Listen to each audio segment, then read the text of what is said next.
Assalamualaikum warahmatullahi wabarakatuh. Kembali lagi di kuliah Sistem Cerdas. Materi kita kali ini kita akan membahas tentang fuzzy logic dan fuzzy inference.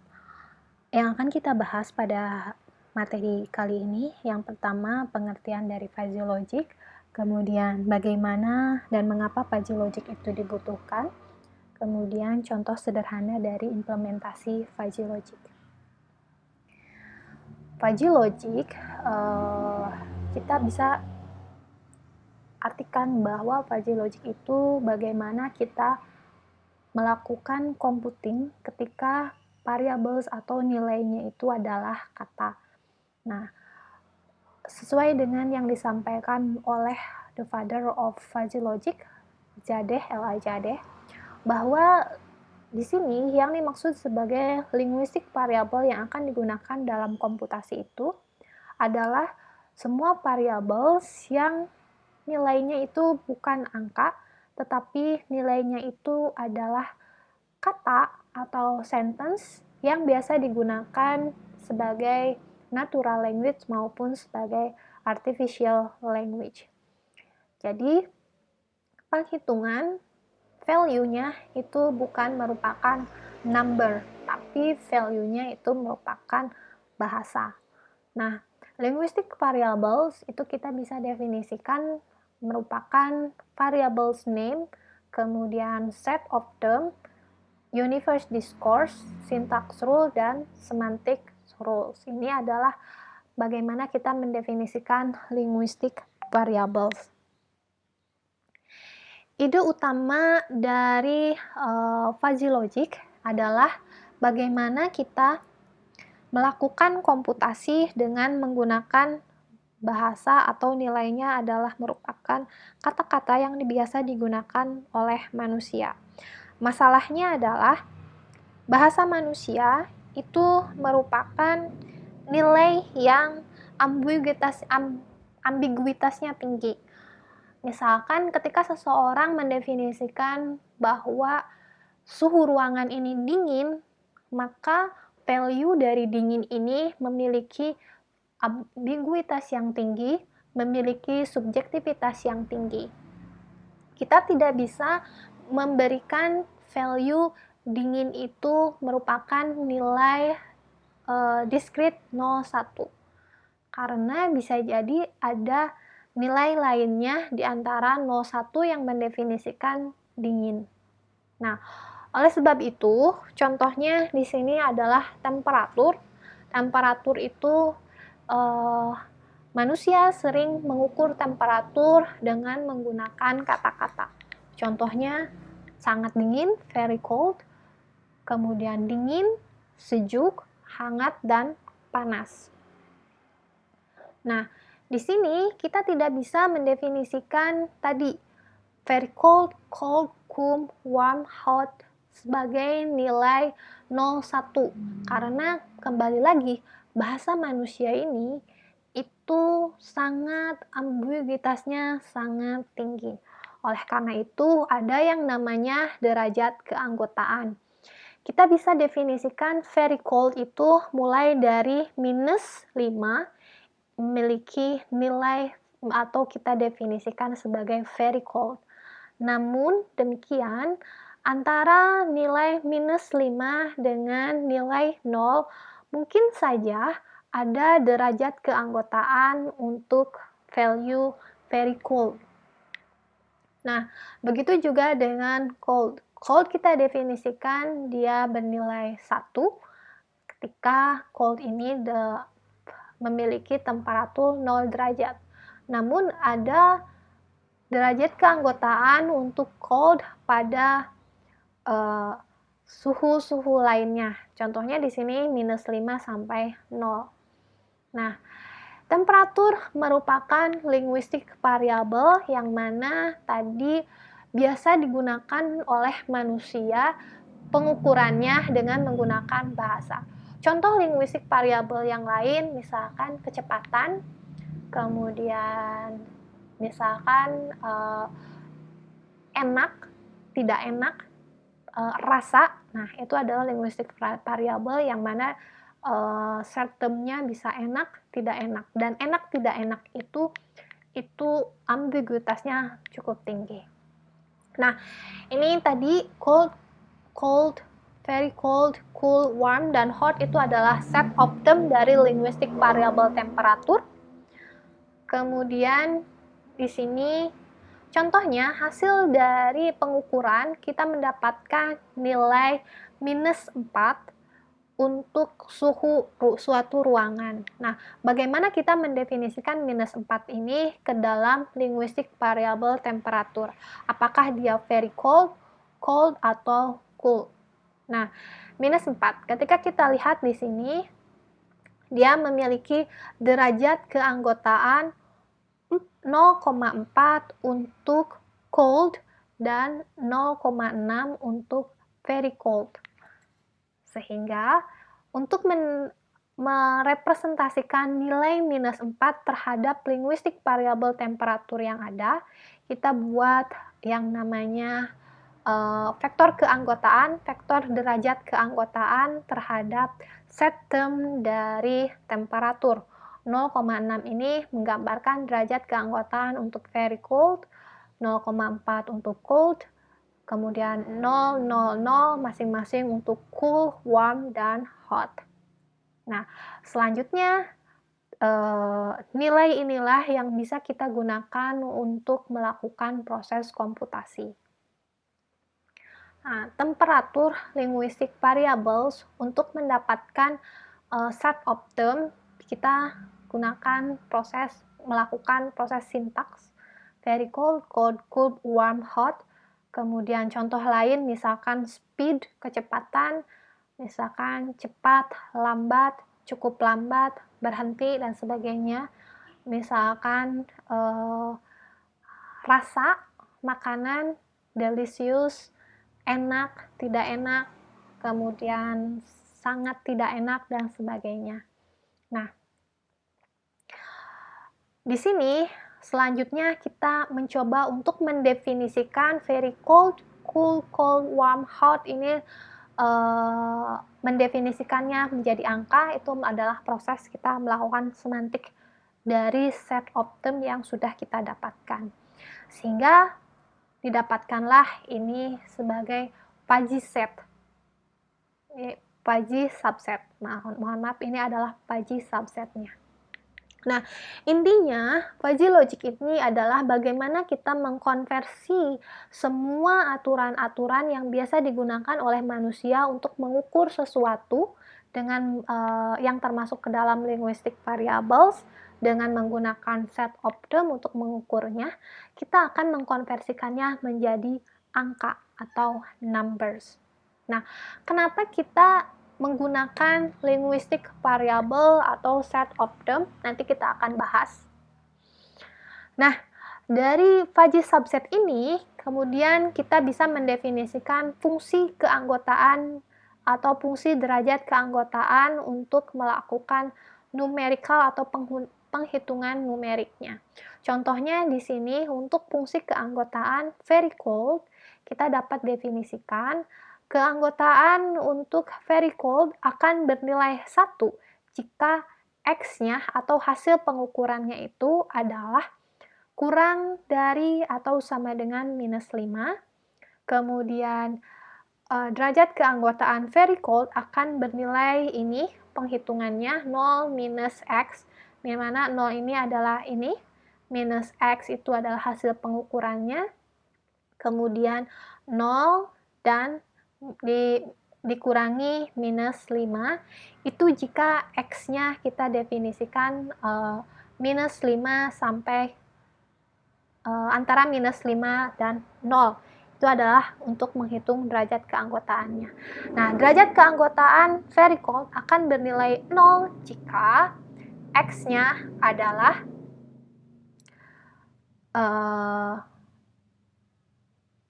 mohon maaf, ini X-nya adalah lebih besar sama dengan 0. Ini salah ya. X-nya adalah lebih besar sama dengan 0. Selanjutnya untuk cold, kita juga bisa membuat fungsinya. Fungsi untuk menghitung derajat keanggotaannya seperti ini. 0 jika, mohon maaf, 0 jika X-nya kurang dari atau sama dengan -5. Kemudian rumus ini digunakan untuk menghitung derajat keanggotaan jika X yang kita mau hitung itu antara -5 sampai 0, kemudian antara 0 sampai 15, ini adalah cara menghitungnya, dan X cold ini akan memiliki derajat keanggotaan 0 jika X-nya lebih besar daripada 15. Nah, selanjutnya, ada yang namanya classical set dan fuzzy set. Apa itu classical set? Classical set ini mungkin yang biasa digunakan sebelum ada konsep fuzzy. Ketika kita mendefinisikan suatu kondisi atau suatu value, misalkan dingin itu, maka kita definisikan atau kita nilai dingin itu sebagai 1 atau 0, dingin atau tidak. Nah, sedangkan di dalam fuzzy itu kita memiliki derajat keanggotaan daripada cold ini, daripada dingin ini. Maka untuk fuzzy set, selain nilainya, kita juga harus tahu derajat keanggotaan dari nilai tersebut terhadap A. Contohnya, derajat keanggotaan X terhadap cold ini A-nya ini adalah cold-nya, maka berapa derajat keanggotaannya? Di sini adalah nilainya. Oke. Nah, sehingga ada yang namanya istilah membership function UAX adalah derajat keanggotaan dari X terhadap A, di mana A ini adalah linguistic variable yang dapat didefinisikan. Contohnya A ini adalah panas, kemudian X ini adalah nilai yang akan kita hitungnya, dan UAX adalah derajat keanggotaan X terhadap panas tersebut. Nah, tadi alasan mengapa kita menggunakan linguistic variables dalam perhitungan komputasi ini, mengapa tidak angka? Karena seringkali kita membutuhkan yang namanya pengetahuan yang digenerate dari pengetahuan manusia, di mana pengetahuan manusia ini akan sering disampaikan dengan menggunakan bahasa yang biasa mereka sampaikan, yaitu linguistic variables tadi.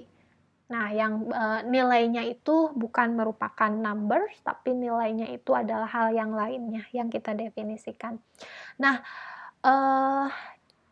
di sini aturan-aturan yang biasa digunakan oleh manusia, kita sudah mengenal ada yang namanya modus ponens, modus tollens. Modus ponens masih kita ingat, jika aturannya adalah jika A adalah true dan B adalah true, kemudian hasil observasi kita mendapatkan A itu adalah true, maka B itu adalah, conclusion-nya adalah B itu true.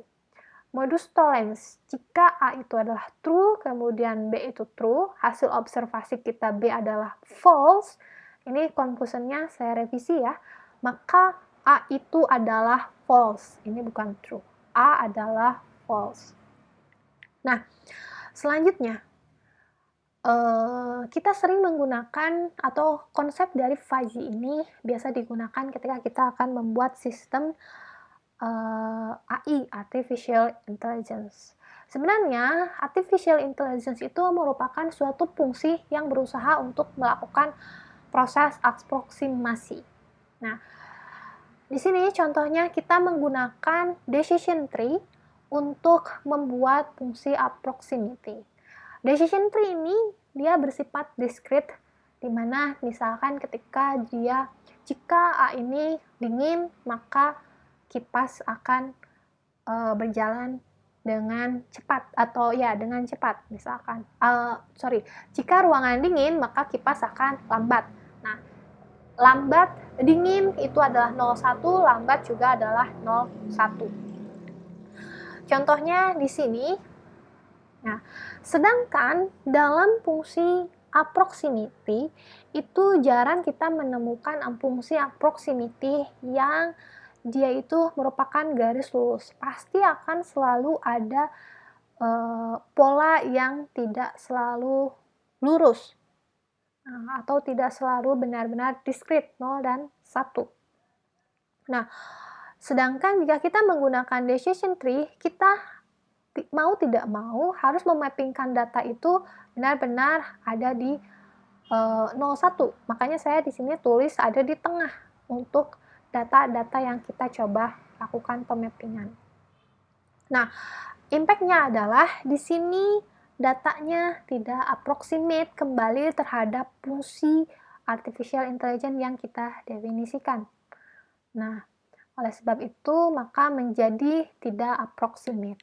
Berbeda halnya jika kita menggunakan konsep Fuzzy, kita di sini punya suatu fungsi yang hasil generate kita bisa mendefinisikan data itu lebih approximate terhadap fungsi yang ada. Yang mengakibatkan kita bisa melakukan proses ini adalah adanya derajat keanggotaan Fuzzy yang memungkinkan data terpetakan dengan lebih approximate. Nah, dari sini kita bisa sebenarnya dari kedua ini kita bisa melakukan generate rules. Jika X1 maka Y1, X2 maka Y2 dan sebagainya. Namun konsep Fuzzy memungkinkan juga dari penerapan rule kita ini akan lebih approximate terhadap fungsi. Nah, bagaimana sebenarnya logic proses ini? Lalu mengapa logic proses ini dilakukan? Nah, contohnya di sini kita ada input, yang mana input itu biasanya kita peroleh dari hasil pengukuran sensor, misalkan. Nah, dia berupa angka. Ya, dia berupa angka. Contohnya temperatur 25 derajat temperatur itu yang ditangkap oleh sensor kita. Kemudian kita lakukan fajifikasi. Nah, masalahnya adalah kita memiliki rule base yang dimana rule ini seringkali dinyatakan atau digenerate oleh expert yang mana expert itu adalah manusia yang menggunakan linguistik untuk membentuk rules tersebut. Nah, oleh sebab itu kita akan memprosesnya dengan menggunakan linguistic variables. Setelah dari linguistic variables, kita lakukan proses defagification sehingga diperolehlah output, sehingga bisa berkomunikasi kembali dengan nilai yang berupa numerics. Contoh kasus, misalkan pada sistem kipas angin yang dapat mengatur gerakan secara otomatis, yang mana gerakannya ada 5 kategori: berhenti, bergerak lambat, bergerak, dan bergerak cepat. Kemudian suhu ruangan yang akan diukur adalah suhu ketika dingin, ketika sejuk, ketika panas, ketika hangat.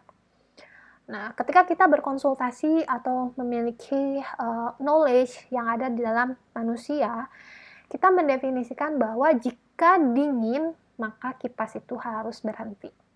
Kemudian jika sejuk, maka kipas itu bergerak secara lambat.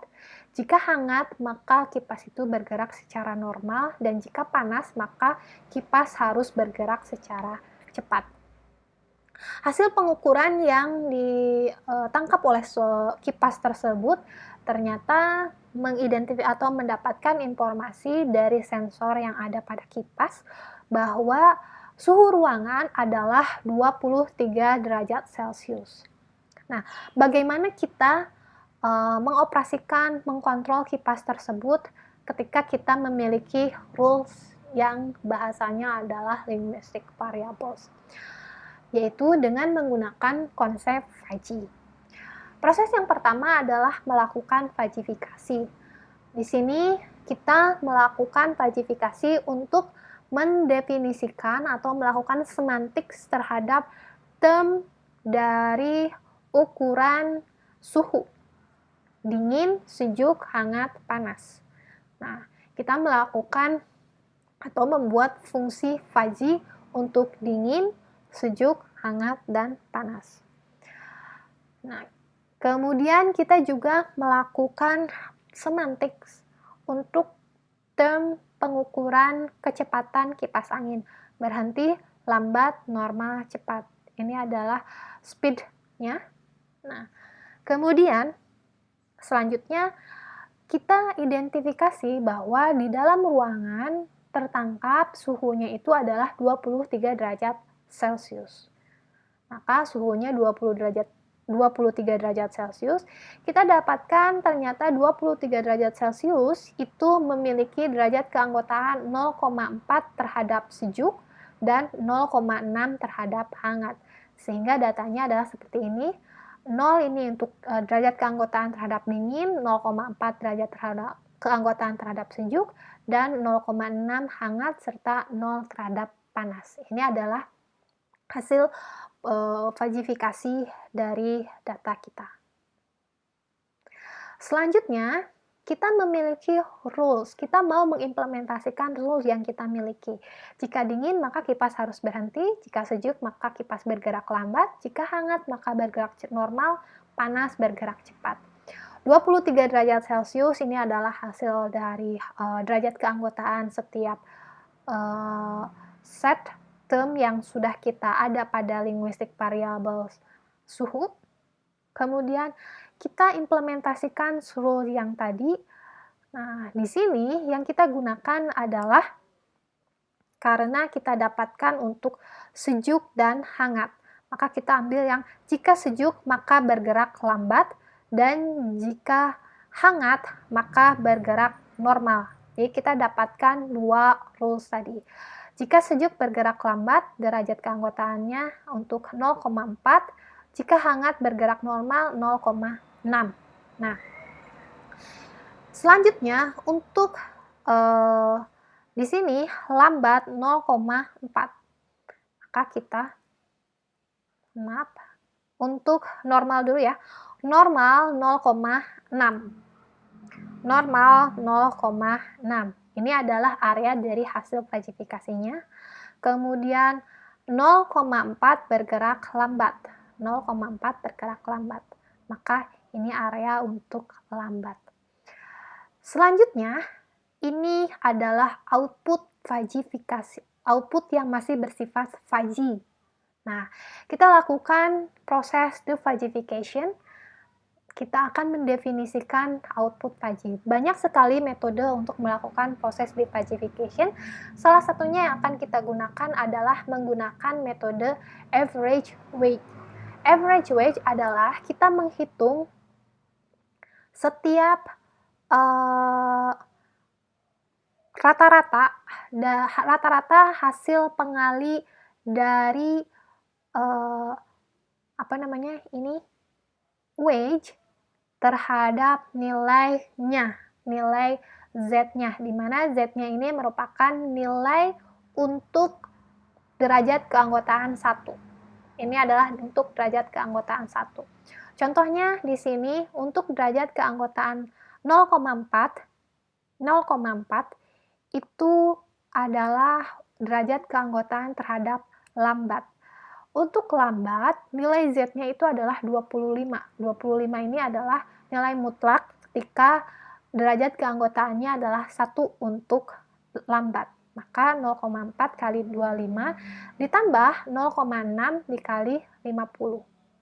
Kemudian dibagi dengan total weight-nya. Sehingga hasilnya adalah 40. Maka hasil defajifikasinya, kipas itu bergerak dengan speed 40. Seperti itu. Masih banyak lagi metode lain dalam proses defajifikasi. Metode yang paling umum digunakan sebenarnya adalah melakukan atau mencari nilai sentroidnya. Nilai sentroid ini adalah nilai tengah. Contohnya di sini, ini adalah hasil dari fajifikasinya. Kita harus mencari nilai tengah dari area ini. Sentroid dari area ini. Bagaimana mencari sentroid dari area ini? Ini adalah rumusnya. Kita melakukan integral hasil pengali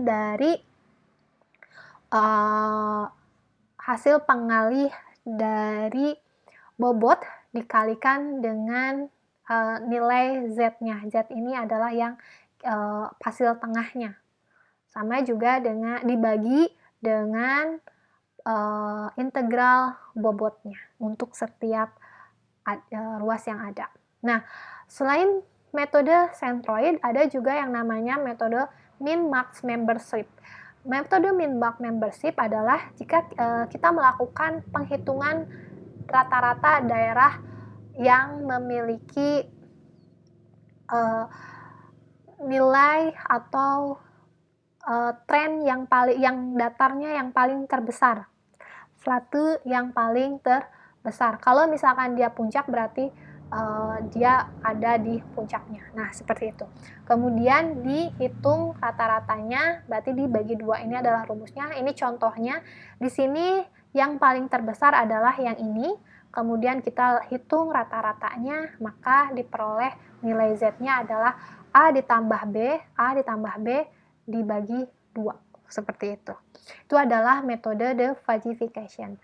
Nah, begitu untuk pertemuan pengenalan logika fuzzy untuk hari ini. Selanjutnya kita akan membahas logika fuzzy atau metode lainnya di pertemuan selanjutnya. Terima kasih. Assalamualaikum warahmatullahi wabarakatuh.